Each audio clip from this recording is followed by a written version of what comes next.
Assalamualaikum warahmatullahi wabarakatuh. Perkenalkan, nama saya Jihan Rafika Ramadhani dengan NIM B200190129 dari kelas N, Program Studi Akuntansi Fakultas Ekonomi Bisnis. Nah, pada kesempatan kali ini saya akan mempresentasikan mengenai tugas akhir Bahasa Indonesia tentang laporan hasil penelitian. Untuk penelitian yang saya ambil berjudul Analisis Perkembangan Ekonomi Digital terhadap Perkembangan Ekonomi Kreatif di Indonesia. Nah, untuk latar belakang dari penelitian ini adalah berbagai negara di belahan dunia sudah memasuki perkembangan ekonomi digital, yaitu di mana batas geografi antar negara tidak lagi menjadi hambatan dalam proses komunikasi serta interaksi antar individu.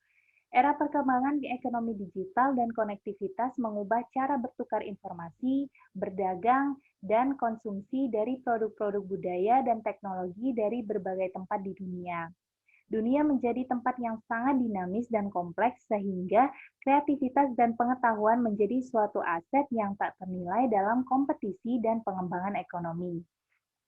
Ekonomi digital di Indonesia telah berhasil masuk ke berbagai lapisan masyarakat dalam segala usia. Menyatunya masyarakat masa kini terjadi kenyamanan yang dirasakan atas ekonomi berbasis teknologi yang sangat memudahkan pekerjaan manusia. Ada banyak macam aplikasi dan implementasi dari ekonomi digital, di antaranya industri, penyedia jasa layanan antar logistik, kemudian ada provider telekomunikasi. Salah satu industri ekonomi digital yang sangat booming saat ini adalah e-commerce.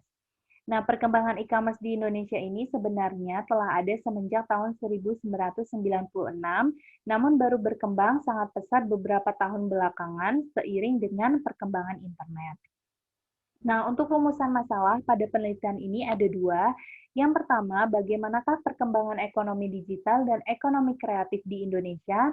Yang kedua, bagaimana pengaruh ekonomi digital terhadap pertumbuhan ekonomi? Dan tujuannya yang pertama, melakukan analisis ekonomi secara deskripsi perkembangan ekonomi digital dalam perkembangan ekonomi kreatif di Indonesia. Yang kedua, melakukan analisis ekonomi digital terhadap pertumbuhan ekonomi. Adapun manfaat dari penelitian ini, yang pertama adalah dengan adanya penelitian dapat memberikan informasi tentang pertumbuhan ekonomi di sektor ekonomi digital dan ekonomi kreatif, yang nantinya memberikan perubahan literasi dalam melakukan perubahan ekonomi di Indonesia lebih baik lagi. Kemudian yang kedua, melalui penelitian ini dapat memberikan informasi tambahan bagi penelitian lain yang akan melakukan penelitian dengan topik yang sama. Yang ketiga, penelitian ini dapat dijadikan sebagai penambahan pengetahuan bagi masyarakat. Selanjutnya adalah kajian teori. Nah, kajian teori di sini ada terbagi menjadi dua. Yang pertama, pertumbuhan ekonomi, dan yang kedua, faktor-faktor pertumbuhan ekonomi. Untuk pertumbuhan ekonomi, jadi pertumbuhan ekonomi ini merupakan salah satu indikator yang digunakan untuk mengukur prestasi ekonomi di suatu negara. Dalam kegiatan ekonomi sebenarnya, pertumbuhan ekonomi itu berarti perkembangan ekonomi fisik. Nah, beberapa perkembangan ekonomi fisik yang terjadi di suatu negara adalah pertambahan produksi, barang, dan jasa, dan perkembangan infrastruktur. Kemudian ada faktor-faktor pertumbuhan ekonomi, terbagi menjadi dua, ada faktor ekonomi dan faktor non-ekonomi.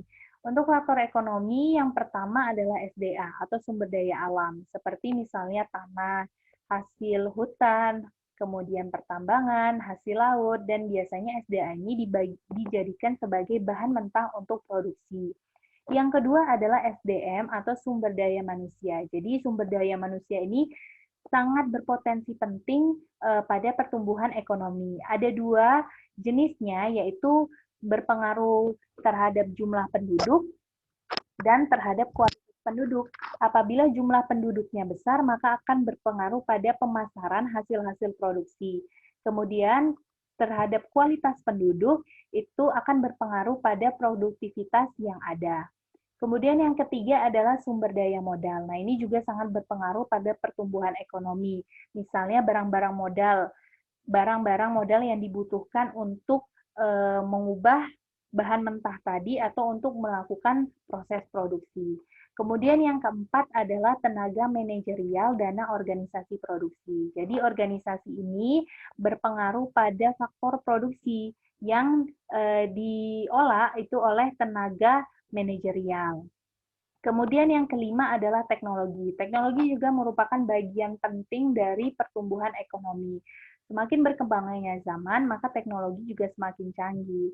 Jadi secara pengertian yang sederhana, teknologi ini merupakan ide dari suatu cara untuk memecahkan suatu masalah. Kemudian yang kedua itu faktor non-ekonomi. Yang pertama ada faktor politik dan administrasi pemerintah. Jadi apabila politik dan pemerintah yang lemah, maka akan menghambat pertumbuhan ekonomi yang ada. Kemudian yang kedua adalah aspek sosial budaya, itu seperti sikap perilaku dari bangsa dan sebagainya. Kemudian yang ketiga ada susunan dan tata tertib hukum. Di sini maksudnya adalah apabila susunan perundang-undangan yang tidak jelas atau kurang efektif, maka akan menghambat pertumbuhan ekonomi juga. Nah, kemudian tinjauan pustaka. Dari penelitian ini, saya mengambil tinjauan pustaka itu dari beberapa artikel atau jurnal. Yang pertama itu ada buku Perkembangan Ekonomi Digital di Indonesia, Strategi dan Sektor Potensial oleh Kementerian Komunikasi dan Informatika, Badan Penelitian dan Pengembangan Sumber Daya Manusia Puslitbang, Aptika dan IKP tahun 2019. Dengan adanya teknologi digital, suatu negara dapat mendorong perekonomiannya ke arah ekonomi digital. Yang kedua, model penguatan kelembagaan industri kreatif sebagai upaya pengembangan ekonomi daerah oleh Muzakar Isa. Jadi dari hasil penelitian ini memberikan gambaran bahwa keterlibatan lembaga lain dalam memperkuat tumbuhnya perekonomian industri kreatif pada suatu daerah. Dan yang ketiga ada strategi pengembangan usaha kota berbasis ekonomi kreatif oleh Elberud, Florida WM, Huta Barat. Nah, dari hasil penelitian ini bahwa usaha dalam bidang kuliner itu mengalami perubahan begitu signifikan, baik pendapatan dan mudahnya pengaksesan melalui digital. Kemudian ada kerangka berpikir. Nah, kerangka berpikir yang pertama itu perkembangan ekonomi digital dan ekonomi kreatif. Yang kedua, pertumbuhan terhadap perkembangan ekonomi digital dan ekonomi kreatif. Lanjut ke metode penelitian. Jadi, metode penelitian di sini adalah kualitatif dengan menggunakan teknik studi pustaka, yaitu dengan menelaah, membaca, dan memahami buku, teori, opini, dan jurnal yang terkait dengan tema penelitian, serta data-data pendukung dari media internet maupun media cetak. Kemudian sumber data yang diambil itu melalui website-website resmi. Kemudian untuk melihat perkembangan ekonomi digital dan ekonomi kreatif itu menggunakan website resmi seperti www.bps.go.id dan www.becraft.go.id. Selanjutnya adalah gambaran umum perkembangan ekonomi digital di Indonesia.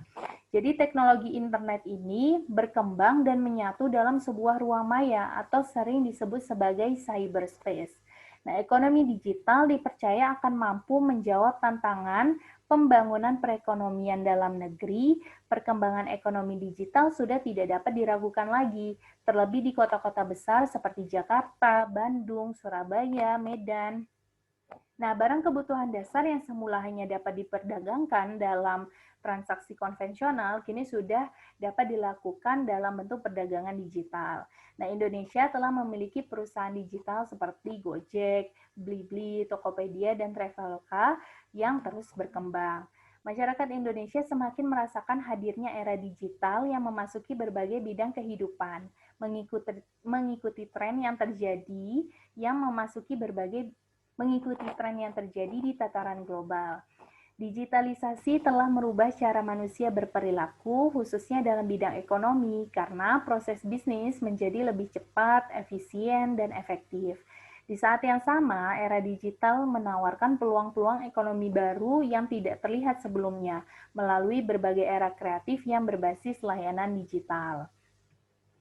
Selanjutnya ini merupakan gambaran perkembangan laju pertumbuhan PDB. Nah, maksudnya adalah Hasil pengukuran data statistik menunjukkan bahwa kinerja ekonomi kreatif Indonesia mengalami kenaikan yang signifikan dari tahun sebelumnya.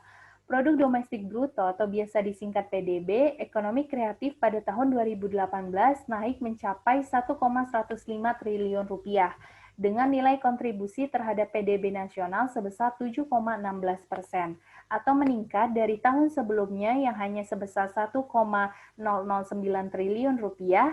Namun jika dilihat dari nilai kontribusinya terhadap PDB nasional menurun yang pada tahun 2017 sebesar 7,24%. Selanjutnya adalah perkembangan kewirausahaan e-commerce. Nah, salah satu bentuk pertumbuhan bisnis retail Indonesia yang paling terlihat jelas adalah bisnis perdagangan online atau biasa kita sebut e-commerce. Para pedagang offline yang selama ini ada mengisi dunia retail Indonesia, sebut saja diantaranya ada Matahari, ada Hero Group atau CT Group, dan banyak lagi grup-grup besar lainnya, terus tumbuh signifikan, namun masyarakat Indonesia juga mulai sadar bahwa ada gaya hidup yang berubah, teknologi internet yang berkembang sangat cepat, produk semakin beragam dan kualitas semakin baik, tingkat kepercayaan dan kesadaran dalam jual beli semakin meningkat, serta infrastruktur telekomunikasi yang semakin baik. Nah, dengan alasan-alasan tersebut, perlunya distribusi yang bisa menjangkau ke seluruh wilayah hingga pedesaan dan sebagainya telah menimbulkan suatu evolusi yang berjalan pelan tapi pasti, bahwa bisnis e-commerce ini akan terus berkembang di masa-masa yang akan datang. Nah, perkembangan ekonomi digital ditandai dengan kemunculan e-commerce di Indonesia. Salah satunya adalah Kaskus. Jadi Kaskus ini merupakan e-commerce pertama di Indonesia yang didirikan oleh Andrew Darwis pada tahun 1999. Perkembangan e-commerce semakin banyak ketika pada tahun 2006 itu muncul 3G atau biasa disebut third generation yang semakin membuat masyarakat tertarik dengan keberadaan internet untuk menunjang kehidupannya, termasuk dalam memenuhi kebutuhan mereka. Nah, generasi muda Indonesia mulai berani untuk keluar dari zona nyaman dan memulai usaha sendiri yang terwujud dari banyaknya wirausaha baru. Dalam beberapa tahun terakhir, muncul semangat baru untuk mendorong wirausaha muda. Usaha rintisan atau startup itu semakin terlihat. Banyak negara, bisnis startup ini diyakini berdampak terciptanya lapangan kerja yang besar, sehingga mereka diberikan ruang dan area khusus dengan kebijakan yang harmonis. Ilmu ekonomi memandang sebagai sebuah transformasi yang tidak bisa dihindari, namun tetap harus diwadahi. Salah satu cara untuk mendukung kegiatan e-commerce ini yaitu upaya inovasi pemanfaatan TIK, Teknologi Informasi Komunikasi, mengurangi biaya, meningkatkan kualitas infrastruktur, dan memperluas jaringan melalui TIK. Dalam hal ini, pemerintah berperan penting untuk mendukung kegiatan e-commerce.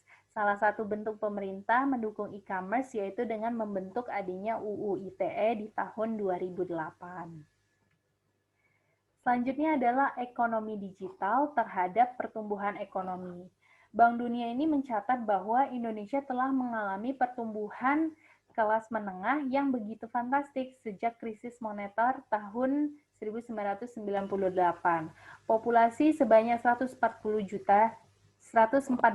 juta jiwa. Potensi ekonomi digital juga tidak terlepas dari penggunaan internet yang ada saat ini.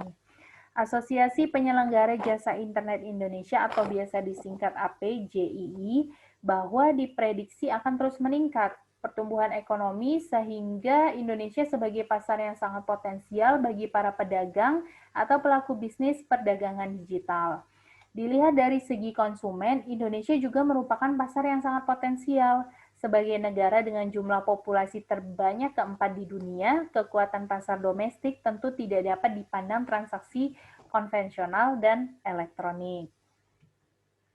Selanjutnya ini merupakan pemetaan bidang usaha ekonomi kreatif dalam sektor PDB. Jadi di bagian sebelah kiri ini merupakan lapangan usaha PDB-nya mulai dari pertanian, ada pertambangan, industri, listrik, air, sampai jasa kesehatan, jasa pendidikan, dan jasa lainnya. Kemudian pada bagian sebelah kanan, yaitu klasifikasi ekonomi kreatif.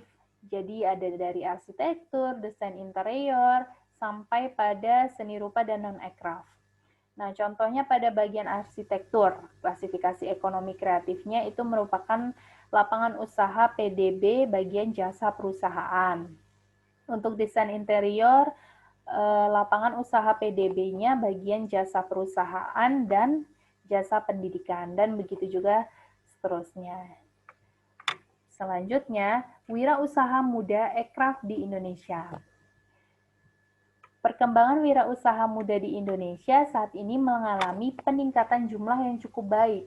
Hal ini merupakan respon positif bagi perekonomian nasional.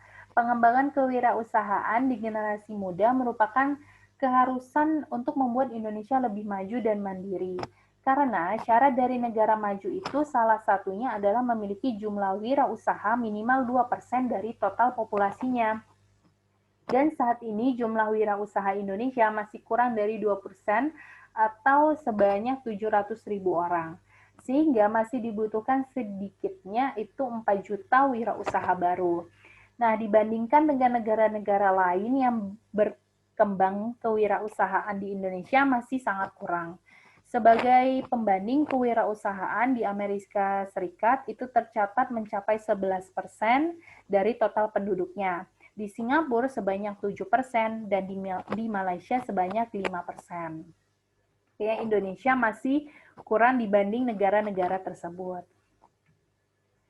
Selanjutnya ada jumlah tenaga kerja di bidang ekonomi kreatif. Nah, berdasarkan data BPS di bagian sebelah kanan, dari tahun 2011 sampai dengan 2018, pada gambar di samping terlihat bahwa share tenaga kerja ekonomi kreatif pada tahun 2018 yaitu sebesar 14,68%, yang berarti dari 100 orang penduduk bekerja, sekitar 15 orang pekerjaan utamanya itu di ekonomi kreatif.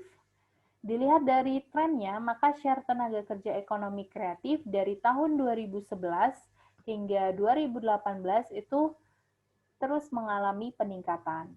Peningkatan yang cukup tajam terjadi pada tahun 2014 sampai 2015, yaitu dari 13,23% pada tahun 2014 menjadi 13,9% pada tahun 2015. Nah, pada tahun 2018, share tenaga kerja aircraft itu sebesar 18,21%.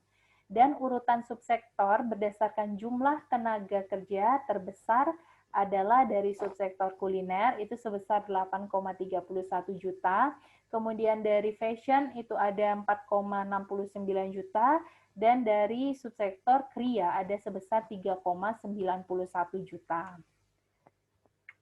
Nah, kemudian kita masuk kepada kesimpulan dari penelitian. Jadi, kesimpulannya yang dapat saya uraikan itu ada 6. Yang pertama, secara bersama-sama jumlah pengguna internet atau biasa disingkat JPI dan nilai transaksi e-commerce itu sangat berpengaruh terhadap pertumbuhan ekonomi.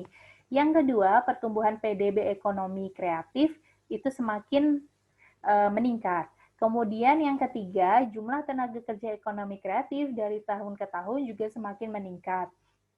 Yang keempat, pengembangan ekonomi digital juga tidak dapat dipisahkan dengan perkembangan dan pengembangan ekonomi kreatif dan pariwisata. Sebagai negara adidaya, budaya Indonesia diperkirakan dapat meningkatkan ekonomi digital dari dua sektor tersebut.